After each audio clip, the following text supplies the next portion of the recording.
Hey guys, hey! Oh, it's so nice to see you today. Well, this is Mondays with Marc, and, well, I'm Marc. Oh, welcome back! We are going to have a lot of fun tonight, and we have a lot to do. Oh my goodness. Today, yes, we are going to cook, we're going to shop, and we're going to create. Yep, we have a recipe we're going to do. We have a project to do, and both of these are it's all kind of geared towards Thanksgiving, of course. And then, oh yeah, we have another little segment of our shopping for Christmas. Yeah, Christmas is around the corner, So really, we should get started right away. But you know what? I'm gonna stop just for a second and say hello. How are you doing? How was your weekend? Is it getting cold where you're at? It's getting cold here. This morning, I woke up to go to work. Ice all over the car. Yep, it has arrived. But you know what? It's going to warm up a little later on in the week, too. So it's going to go back up to the 50s for a little bit. I don't know how long, but whatever. Winter's right around the corner. Before you know it, we're going to be singing Christmas carols. While around here, it's Smokeysteveandmarc. That happens the day after Thanksgiving. That's when all the elves arrive and decorate. So, I'm looking forward to that. Oh, if that were only true. Wouldn't it be nice if, elves would just come and just, boom, do everything for you? All right, enough with Christmas. We're talking about Thanksgiving today. Gosh, I hope you have some fun plans for the week. Are you getting ready for the big day? Getting ready for Thanksgiving? So, we decided not to, we cook a turkey here on the channel this year. I mean, y'all, we cooked a turkey every single year on the channel. So what we're going to do, though, we're definitely going to put the link in the description below. So if you want some recipes for turkey and all the fixins, they will definitely be there for you, okay? And this year we decided to kind of, focus and share recipes like, accompaniments and desserts and things like that. And here's the menu. We're about halfway through, huh? Yeah. We made, the first 5 or something there? Well, we made the pumpkin pie cake. Let's see, what else was there? Oh yeah, the smoky sweet potato soup, which was absolutely delicious. And there was a couple others on there too. Some of them were shorts too. The apple pie bites. Did you see that short yet? Oh, it's so delicious. You gotta try that too. Oh yeah. And tonight, oh yeah, we have another recipe for you. Now, growing up in an Italian household, I guess our traditional Thanksgiving dinner, we always did have a bird of some sort. It was, a turkey or a turkey breast or a capon or something like that. But we also had a lot of other main entrees too. My grandfather would make meatloaf every year, and his meatloaf had hard-boiled eggs in it. Interestingly enough, his lasagna did as well. So I don't know what the whole hard-boiled egg thing was, but and only on Thanksgiving. So I got nothing for you there. But we would always have other main dishes too. And we always had a crowd. There was always a lot of people that would come over for Thanksgiving, and a lot of family you hadn't seen probably since last Thanksgiving, And the recipe that I'm going to share with you today is one of those recipes. It's so delicious, y'all. We are going to make some unstuffed shells. And you know what? This is great. Even if you're not, wouldn't consider making this for Thanksgiving, this is a great holiday dish, like a holiday season dish, because it feeds a lot of people. It's very easy to make. It's so delicious too. And people will think you spent a lot more time really than you did, because half of the time spent on making stuffed shells is stuffing the shells, and it just, Well, this one, it's not really like that. It's these are the unstuffed shells, and it has a little secret ingredient in there, cream cheese. So let's go ahead and make some unstuffed shells.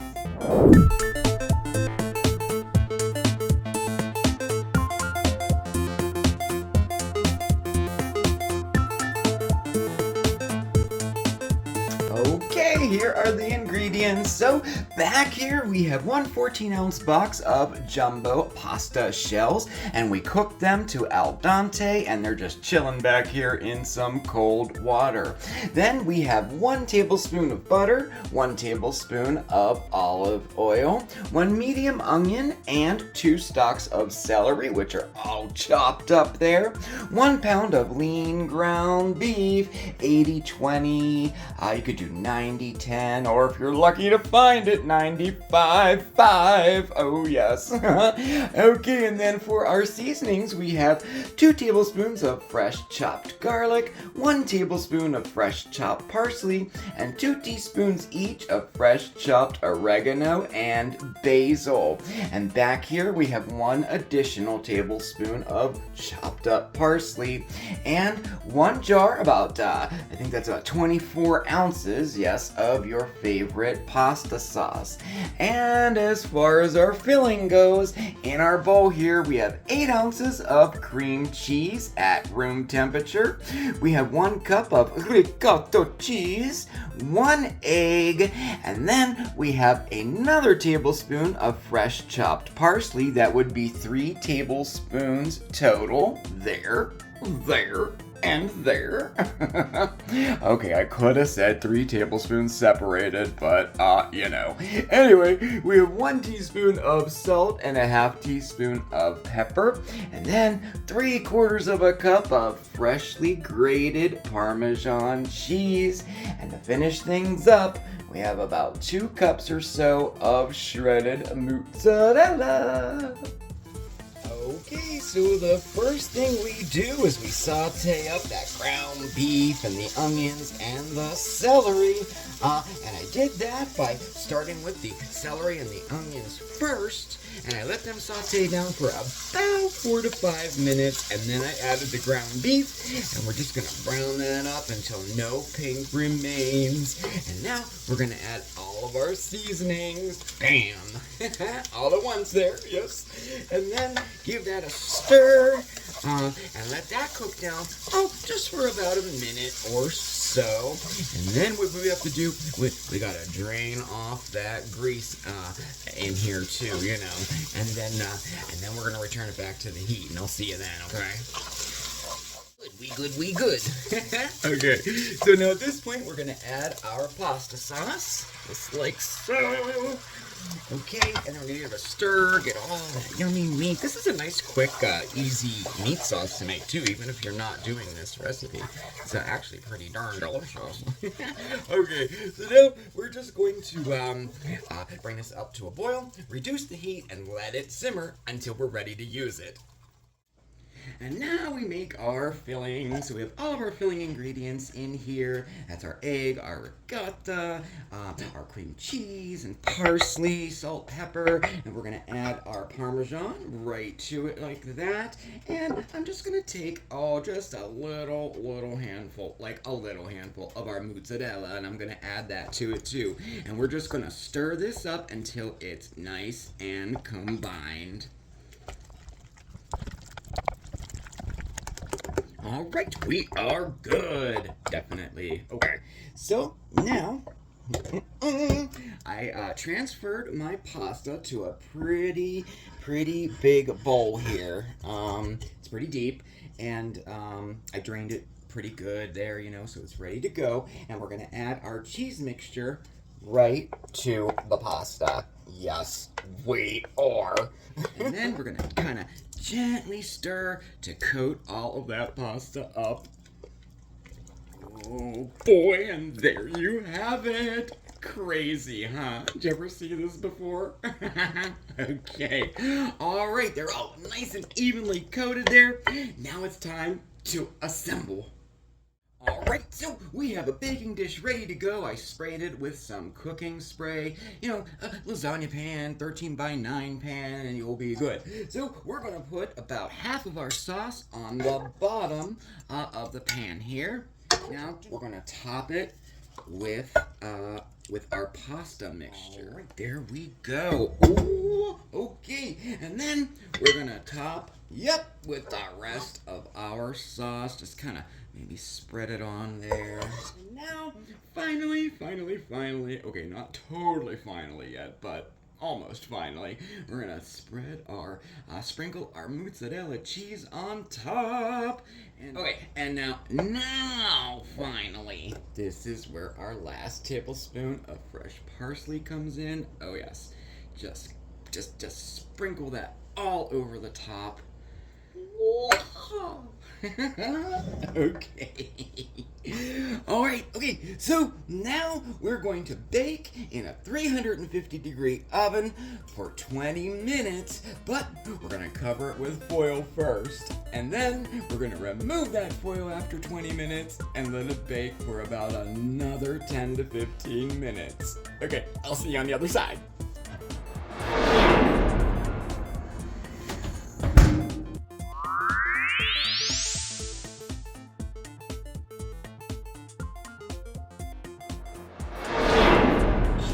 OMG! Oh, so good.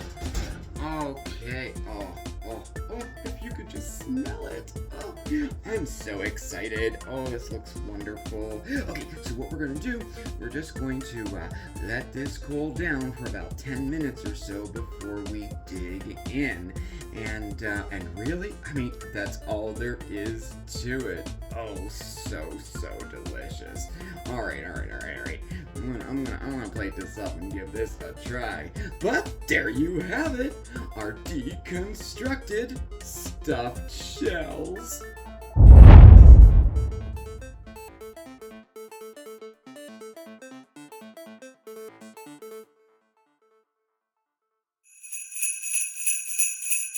Oh, Merry Christmas. Oh yes, it's time for another shopping for Christmas. And this company, it's one of our favorite companies for gift giving. And it's for our fur babies, or, well, you know, friends of parents of fur babies. Definitely. No, we did review this company before, but it's been many years since we have, and we thought it would be just perfect to reintroduce you to the Kitnip Box!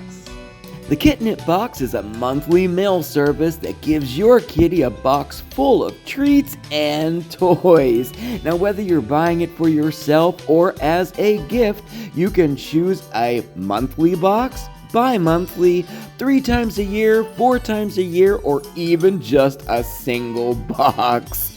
Now, their website is super user-friendly, and it's informative as well. One of our favorite parts of their website is their blog, and that is just full of interesting facts and stories and all kinds of information on how to care for your kitty.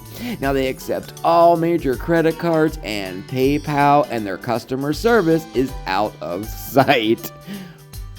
And one of the things that I really love about this company is that they give back too. They do, portion of the proceeds go to like animal shelters and other non-profit organizations that help animals. So, the Kitnip Box, and I'll tell you what, Bandit and Oscar, they know when it they know the box when it comes. They get all excited. It's so cool. It's like a little present for them 4 times a year. They have all different, like you could get it monthly, you could get it bi-monthly. We get ours 4 times a year, and we do like to gift these at Christmas time to our friends who have kitty cats.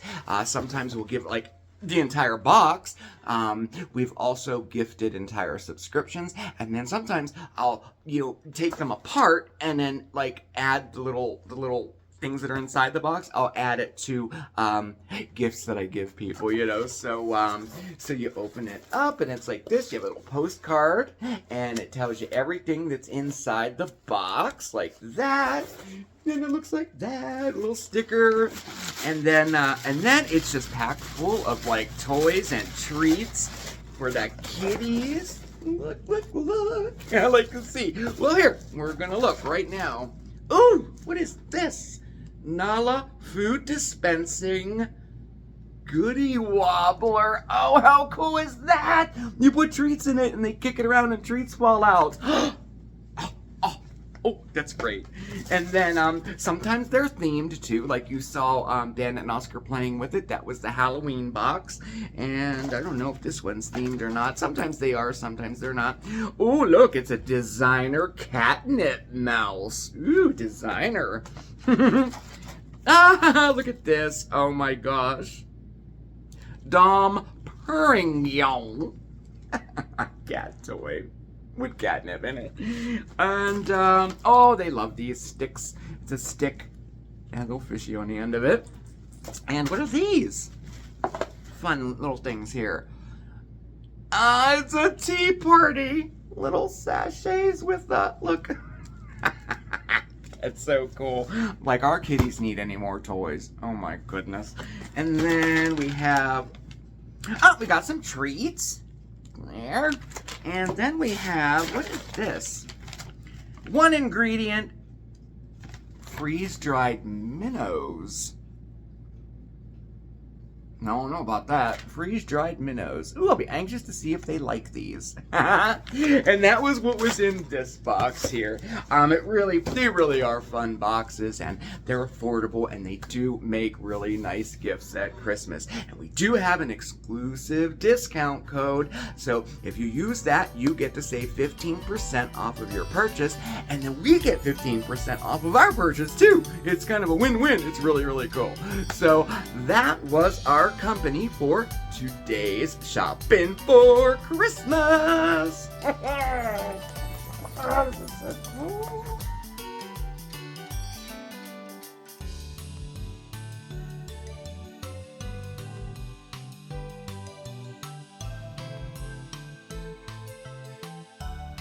Okay, so once again, we're in the workshop. Oh yeah, DIY time. It's a happy time, right? And today, we are focusing on our Thanksgiving tablescape. You can't have Thanksgiving dinner without a party table, right? And we are gonna make some table settings that are just so adorable. And you know what's really nice about this project? Not only are we gonna have a really cool, beautiful looking table setting, but each one of our guests is gonna have a little memento to take home with them. And since succulents are still all the rage, we're going to be making some mini gourd succulent planters to use as our table settings. So cool. So what do we need? Obviously, we need some gourds. You can get these anywhere this time of year. These were $2 for $1, y'all. Really, you can get these for like $1 a piece, but I found these on sale for $2 for $1. I got a whole bunch of them. I did. I had to. And then in addition to that, of course, you will need some succulents. And you know me, I have so many plants, y'all. I was able to get all mine from my plants, little baby ones, pinching them off. I have a lot of these. That's a cocoon plant. I like him. And some hens and chicks. Snake thing there. I think really any type of succulent will work for this project. Any type, just smaller ones. And then you will need some succulent soil. Now, if you don't have succulent soil, don't run out and buy a bag of it. If you have regular old potting soil at home, like Miracle Grow or something, a decent potting soil, just grab yourself some sand like this and amend the soil with sand. And you can do that all up to like a 50-50 ratio, 50% soil to 50% sand, or, up to that. And then just give that, a little mix there. The point is that we want a soil that is well draining and doesn't hold on to moisture. Steer away from like peat moss. That will hold on to moisture so much. Succulents, they like to dry out between waterings, and the quicker that happens, the happier our succulents will be, okay? And really, that's it for the materials. So let's get started, shall we? So to start, we're going to have to hollow out our gourds. And if we're using, a little mini pumpkin like this, we're just going to take the top off just like we would a jack-o'-lantern. And then we're going to scoop those seeds out. We make sure that we get all the seeds out before we put our soil in. Now, if you are using a gourd, like the funny looking gourds like this, grab yourself like a knife like this. And then we're going to get started just gently back and forth until you get in there. There we go. And then it's so easy to cut through just like that. And then same thing, we're just gonna get in there and scoop all those seeds out. And of course, we're saving all those seeds. Oh yeah, we are, because we're gonna dry those out. Oh yeah, and we're gonna plant them next year. Hollowed out gourds. Okay, so now the next step is we are going to fill our gourds up with our soil. Okay, there we go. Okay, so now we're going to, take something like an awl or a pen, and we're just going to put a little hole in there where we're going to put our succulents.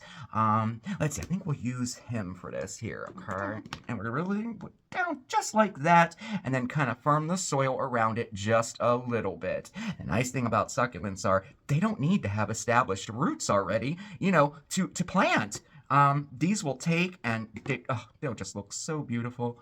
All right, we'll stick you in there. Oh, I think we'll put one more in there. And onto this. Oh, what do you think? Should I put the big guy in this one here? What do you think? Oh, I think he'll look cool. Okay, yeah, we're gonna do that. Okay, he needs a little bigger hole, of course. I love it. He looks cool. Okay, so now at this point, we're gonna give him a nice drink of water, and the easiest way to do that really is with a spray bottle, and you can just keep spraying around until the soil starts to settle a little bit there. A little wipe off to make them all look pretty, and let me show you all of them. Check them out. Look. Aren't they cute and adorable and all that? Oh my goodness. I'll take a picture so you can see them a little bit better. But, I just think they turned out. I can't turn them really down because they'll fall, but, there, I get a little better view there. But wait, we did say these were for table settings, right? Check this out. I just made a little label. This is cute too. Oh my gosh. So I have these from Avery. They're little square like labels, and they come with a string with them too, and you can print them right on your printer. And I made a sheet of them like this, right? And on one side it has just a little quick care guide, how to care for your succulents. And on the other side, we put our guest's name. And then we can just literally just hang them right on our succulent. Or, you could also just put like a toothpick in there and hang it like that. And each person will have their name at their table setting. And then they'll have this really cute succulent planter to take home with them after Thanksgiving dinner. Well, and there it is, our mini gourd succulent planters.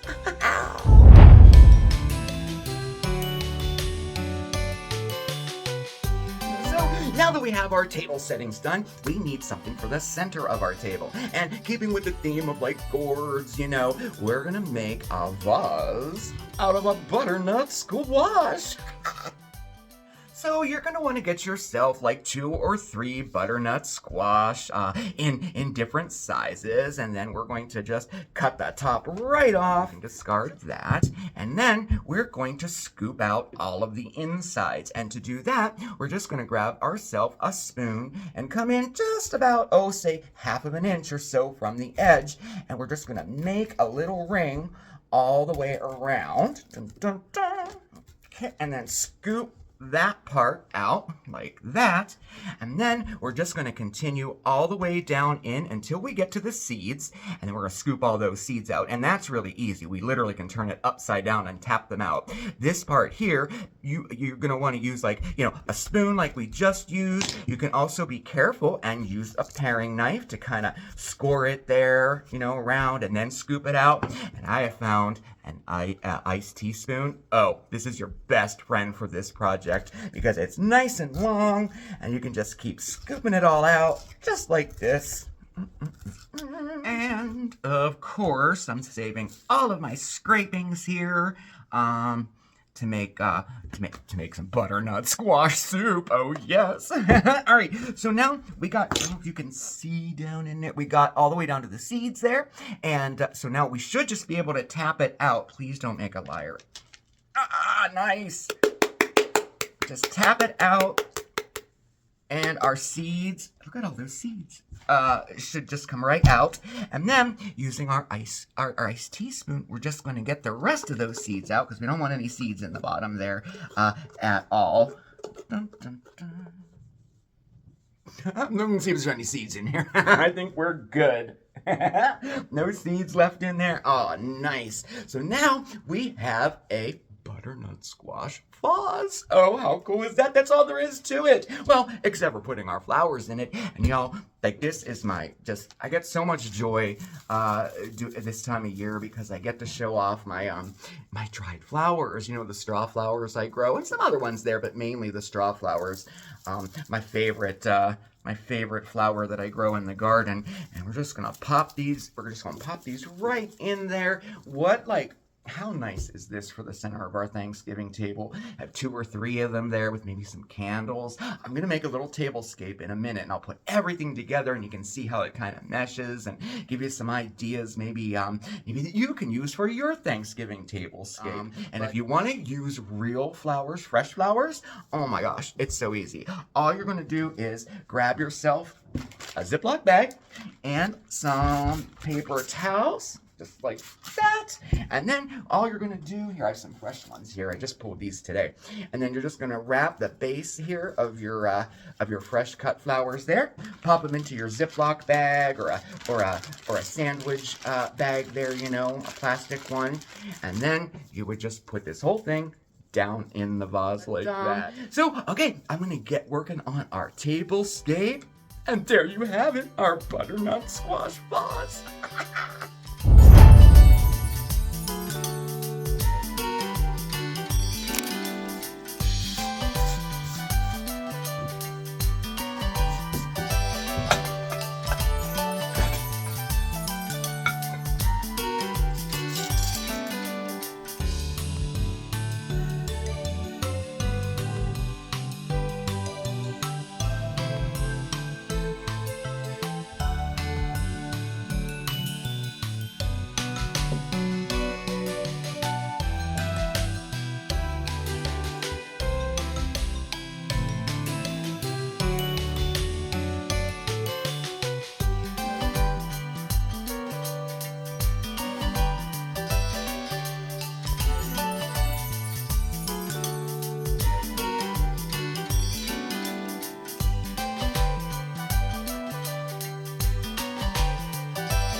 My goodness, we did a lot this year. We certainly did, and I had such a blast doing it too. And we had a lot of fun too. Well, I hope you had a lot of fun.